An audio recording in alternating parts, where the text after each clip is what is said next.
अब क्या चुनेंगे आसिम मुनीर। एक तरफ पाकिस्तान का नया नया बेबी सिटर अमेरिका और दूसरी तरफ वो ग्लोबल कम्युनिटी जिसके दम पर ही पाकिस्तान का पूरा वजूद कायम है, मुस्लिम उम्माह। अब क्या चुनेंगे आसिम मुनीर। ऊंट अब किस करवट बैठेगा।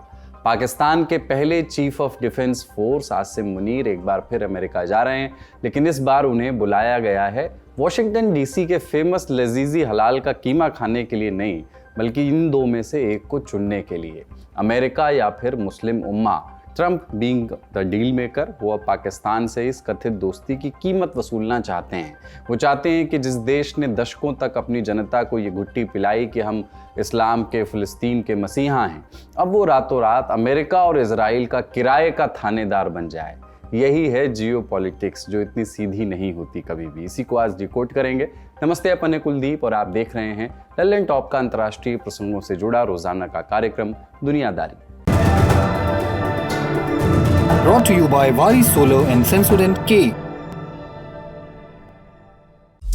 वारी रेडियंस सोलर किट, रूफटॉप में आने वाली हर मुश्किल का जवाब। पश्चिम और पाकिस्तान, ये दोनों शब्द पिछले 2 दशक से उचित दूरी पर थे। अमेरिका के जहन में एक अविश्वास था, आरोप कि पाकिस्तान दोहरी चाल चलता है, और सबूत ओसामा बिन लादेन। याद कीजिए ट्रंप का पहला कार्यकाल, उन्होंने कहा था कि पाकिस्तान ने हमें दिया ही क्या है, सिर्फ झूठ और धोखा। फिर बाइडेन के ज़माने में भी अमेरिका ने पाकिस्तान को भाव नहीं दिया, लेकिन अब ट्रंप ने पुराना ढर्रा डस्टबिन में डाल दिया है और खुद पाकिस्तान के दामन पर लगे दाग धोने लगे हैं। ये सब क्यों हुआ? कुछ तो मजबूरियां रही होंगी, यूं ही कोई बेवफा नहीं होता। नोबेल प्राइज़ की भूख, तारीफ की चाहत, इमेज का सवाल।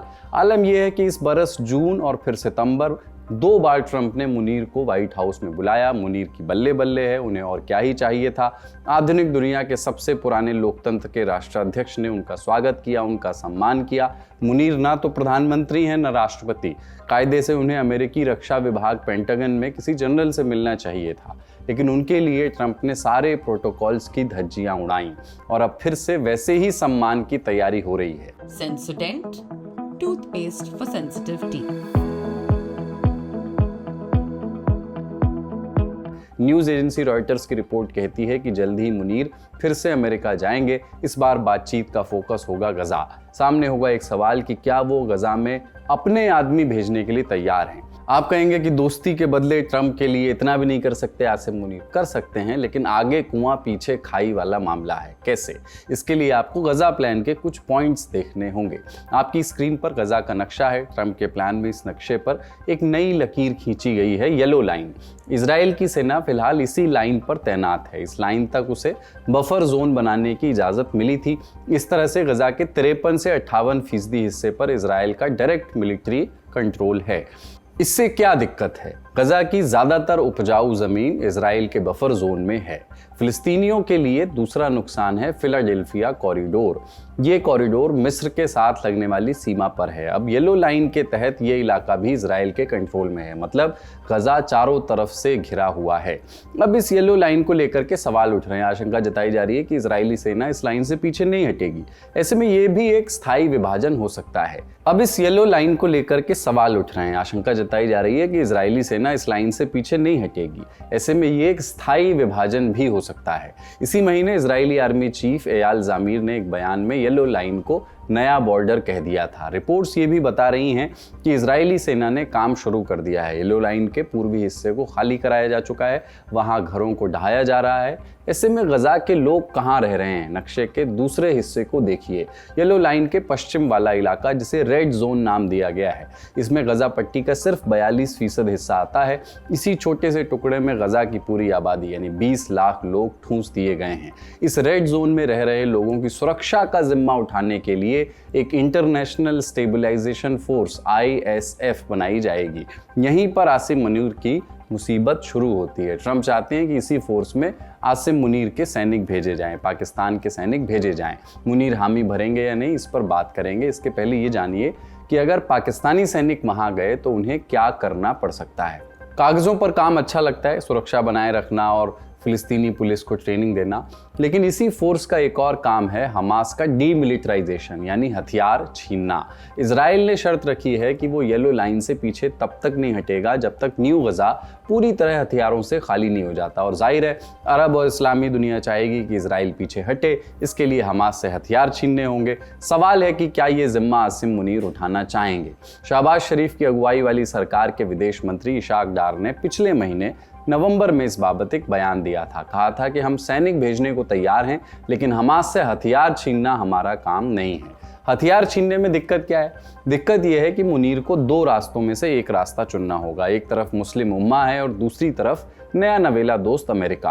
पाकिस्तान की पूरी पहचान, उसका पूरा वजूद मुस्लिम उम्मा यानी मुस्लिम भाईचारे के इर्द गिर्द बुना गया है। पाकिस्तान खुद को इस्लामी दुनिया के लीडर के या सदस्य के तौर पर पेश करता आया है। सबूत के तौर पर पाकिस्तान का पासपोर्ट देख लीजिए, उस पर साफ साफ लिखा है ये पासपोर्ट इजराइल को छोड़कर दुनिया के हर देश के लिए मान्य है, valid for all countries except Israel. तो क्या वही पाकिस्तान जिसका पासपोर्ट इजराइल को नहीं मानता अब अपनी फौज को उसी इजराइल के सुरक्षा प्लान के तहत गजा भेजेगा? पाकिस्तानी सेना की उस धार्मिक पहचान का क्या होगा जिसे दशकों से पाला पोसा गया है? अगर पाकिस्तानी सैनिक किसी फिलिस्तीनी घर की तलाशी लेते हैं या किसी हमास लड़ाके से उनकी झड़प होती है तो दुनिया क्या कहेगी? दुनिया कहेगी कि एक मुस्लिम देश की फौज यानी पाकिस्तान की फौज दूसरे मुसलमानों यानी फिलिस्तीनियों पर डंडे बरसा रही है ताकि एक यहूदी मुल्क इजराइल सुरक्षित रहे। और पाकिस्तान की आवाम क्या कहेगी? अगर ऐसा हुआ तो पाकिस्तान के कट्टरपंथी गुट और आम जनता सड़कों पर उतर सकते हैं। टीएलपी यानी तहरीक लब्बैक, पाकिस्तान का नाम आपने सुना ही होगा, तहरीक लब्बैक पाकिस्तान। ये वो कट्टरपंथी गुट है जिसके एक इशारे पर हजारों लोग सड़कों पर उतर आते हैं। अक्टूबर 2025 में भी ऐसा हुआ था, तब ट्रंप का गजा प्लान सामने आया था। पाकिस्तान की सरकार ने खुलेआम उसकी तारीफ की थी। इसके खिलाफ टीएलपी ने मार्च का ऐलान कर दिया था। जवाब में सरकार ने क्या किया? प्रदर्शनकारियों पर गोलियां चला दी, आंसू गैस के गोले दागे गए, टीएलपी के कई कार्यकर्ता और एक पुलिस अफसर मारे गए। मुनीर के सामने एक डोमेस्टिक चुनौती इमरान खान की पार्टी पाकिस्तान तहरीक इंसाफ की भी है, पीटीआई की। इमरान आज भी लोकप्रिय हैं जेल में होने के बावजूद। उनकी पार्टी को अगर ऐसा मुद्दा मिला तो वो उसे ज़रूर भुनाना चाहेंगे। ये सवाल ये उठता है कि क्या मुनीर अपने ही घर में आग लगाकर अपनी फौज को शांति दूत के तौर पर गजा भेजेंगे? क्या वो इजराइल के चौकीदार बनना पसंद करेंगे?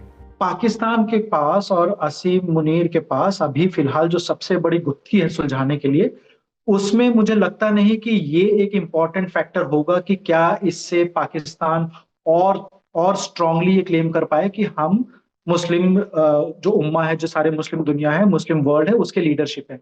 मुझे लगता है कि यहाँ स्ट्रेटेजिक कंसिडरेशन ज्यादा है। स्ट्रेटेजिक कंसिडरेशन में सबसे बड़ा फैक्टर ये होगा कि पाकिस्तान की जो डावाडोल इकोनॉमी है अभी, पाकिस्तान के जो स्ट्रेटेजिक चैलेंजेस हैं अभी, उनसे पार पाने के लिए पाकिस्तान के लिए और खासकर असीम मुनीर के लिए बहुत जरूरी है कि अमेरिका का उन्हें बहुत बड़ा एक सपोर्ट मिले। और जिस तरह के ट्रांजैक्शनल लीडर हैं अभी, जो लेन देन की बात ज्यादा करते हैं अमेरिका में, डोनाल्ड ट्रंप, तो डोनाल्ड ट्रंप के साथ जो अभी निगोशिएशंस चल रहे हैं, अभी शायद 2 हफ्ते में दोबारा असीम मुनीर जाने वाले, जो पिछले 6 महीने की ये तीसरी मुलाकात होगी, उसमें सबसे बड़ा फैक्टर यही होगा कि अगर ये फैसला लेते हैं असीम मुनीर कि पाकिस्तान की आर्मी को वो भेजते हैं गाजा, तो उसके बदले उन्हें क्या क्या मिल सकता है। और बदले में जो वो चाह रहे हैं वो कंटिन्यूड लीडरशिप मुस्लिम वर्ल्ड का नहीं है, वो प्रैक्टिकल और फाइनेंशियल रिटर्न्स और स्ट्रेटेजिक रिटर्न्स हैं जो वो एक्सपेक्ट कर रहे होंगे।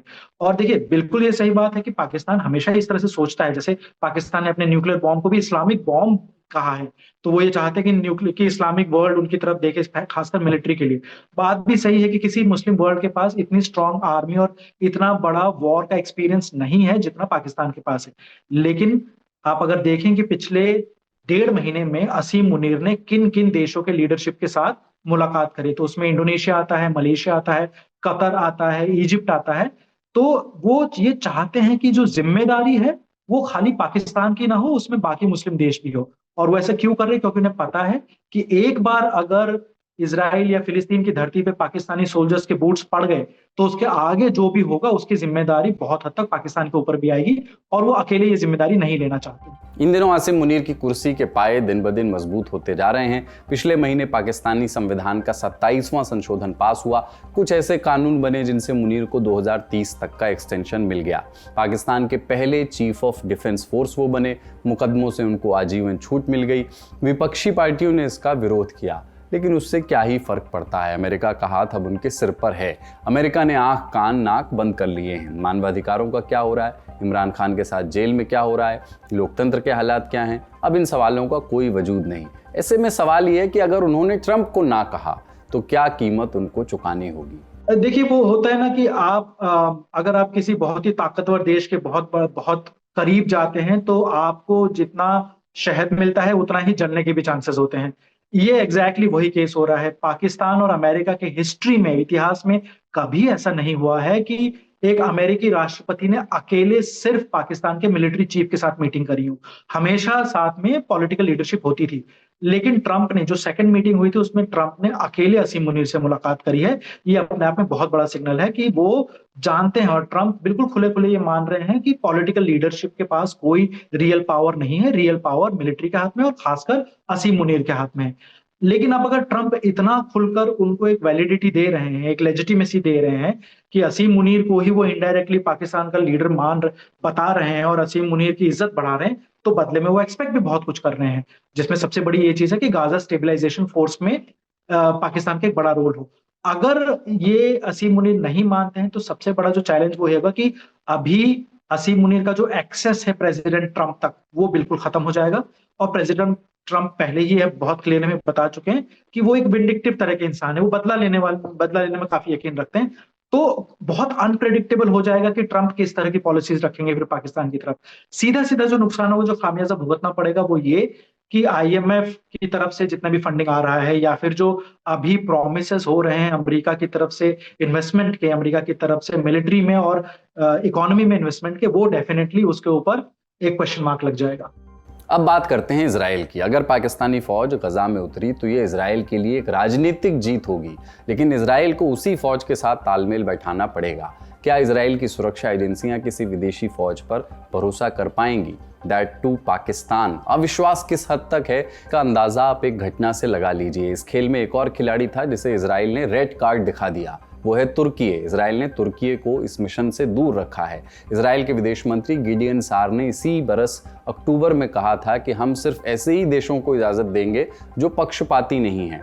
क्या इस लिस्ट में पाकिस्तान आता है? हमने जानकारों से पूछा। देखिए, इजराइल के लिए ये बहुत अच्छी चीज होगी कि वहां आईडीएफ की बजाय कोई एक इंटरनेशनल फोर्स आ जाए और उसमें अमेरिका का बड़ा रोल रहे।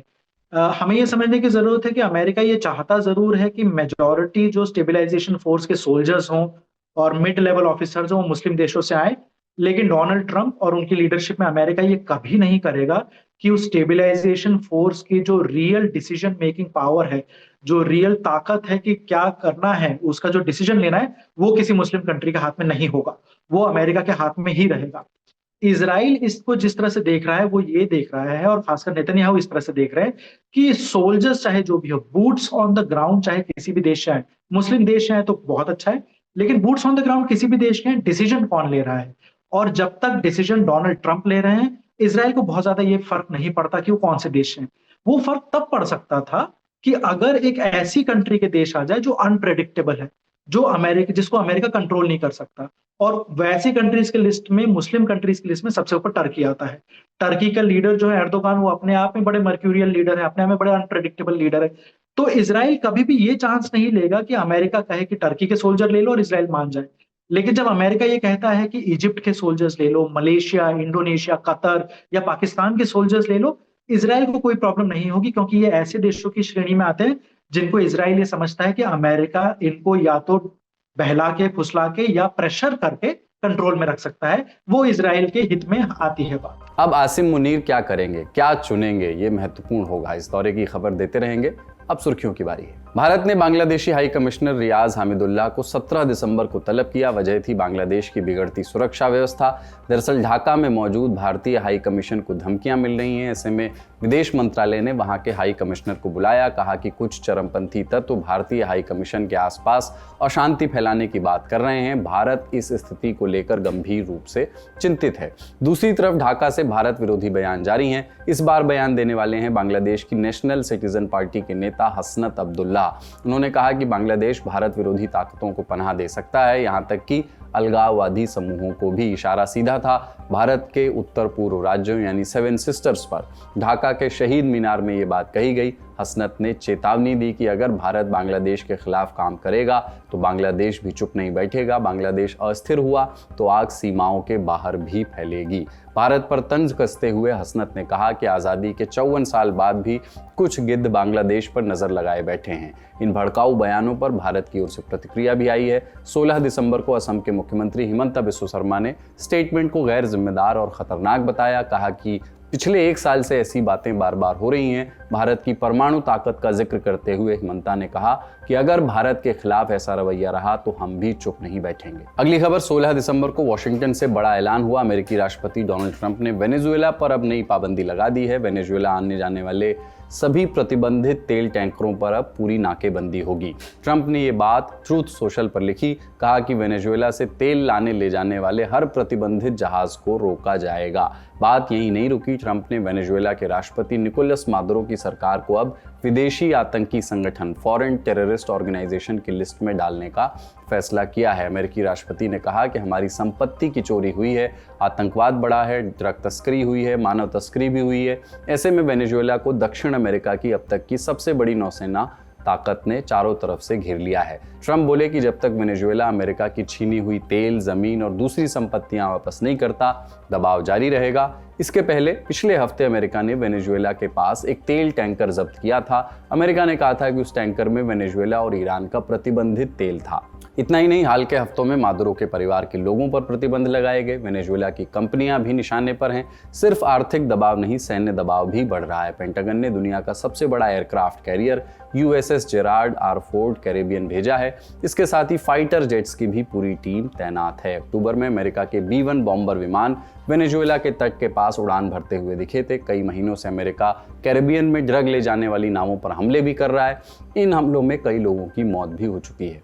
अगली खबर ऑस्ट्रेलिया से। बोंडाई बीच पर हुए अटैक से जुड़े अपडेट्स जान लेते हैं। 14 दिसंबर की फायरिंग में जिंदा बचे आतंकी हमलावर नवीद अकरम के खिलाफ केस दर्ज कर लिया गया है। न्यू साउथ वेल्स पुलिस के मुताबिक नवीद पर 59 चार्जेस लगाए गए हैं। इनमें सबसे गंभीर है 15 काउंट्स जो हत्या से जुड़े हैं। इसके अलावा हत्या के इरादे और गंभीर चोट पहुंचाने से जुड़े 40 और चार्जेस भी लगाए गए हैं। बोंडाई बीच अटैक का दूसरा हमलावर और नवीद का पिता साजिद अकरम पुलिस के साथ मुठभेड़ में मारा गया था। हमले में नवीद खुद भी गंभीर रूप से घायल हुआ था। इसी वजह से उसकी पहली सुनवाई अस्पताल के बिस्तर से हुई। न्यू साउथ वेल्स की अदालत ने कहा कि मामले की अगली सुनवाई अप्रैल 2026 में होगी। 14 दिसंबर को ऑस्ट्रेलिया के सिडनी शहर में हुए इस हमले में 15 लोगों की जान चली गई थी। दर्जनों लोग घायल हुए थे। हमला यहूदियों के त्योहार हनुक्का के पहले दिन के सेलिब्रेशन के दौरान हुआ था। दिन भर की अन्य खबरों के लिए चलते हैं न्यूज रूम। प्रधानमंत्री नरेंद्र मोदी पहली बार बायलैटरल विजिट पर इथियोपिया पहुंचे। इथियोपिया के पीएम अबी अहमद अली खुद पीएम मोदी को रिसीव करने अदीस अबाबा एयरपोर्ट गए। दोनों नेताओं ने वहीं पर अनऑफिशियल बातचीत की। इस दौरान अहमद अली ने मोदी को पारंपरिक कॉफी भी पिलाई। अली खुद कार चलाकर मोदी को होटल लेके गए। रास्ते में उन्होंने साइंस म्यूजियम और फ्रेंडशिप पार्क भी दिखाया। इसके बाद नेशनल पैलेस में दोनों नेताओं ने द्विपक्षीय बैठक की। फिर पीएम मोदी को इथियोपिया का सबसे बड़ा नागरिक सम्मान मिला। नाम है द ग्रेट ऑनर निशान ऑफ इथियोपिया। पीएम मोदी ये सम्मान पाने वाले दुनिया के पहले राष्ट्राध्यक्ष बने। भारत और इथियोपिया ने अपने रिश्तों को अब स्ट्रैटेजिक पार्टनरशिप यानी रणनीतिक साझेदारी का नाम दिया है।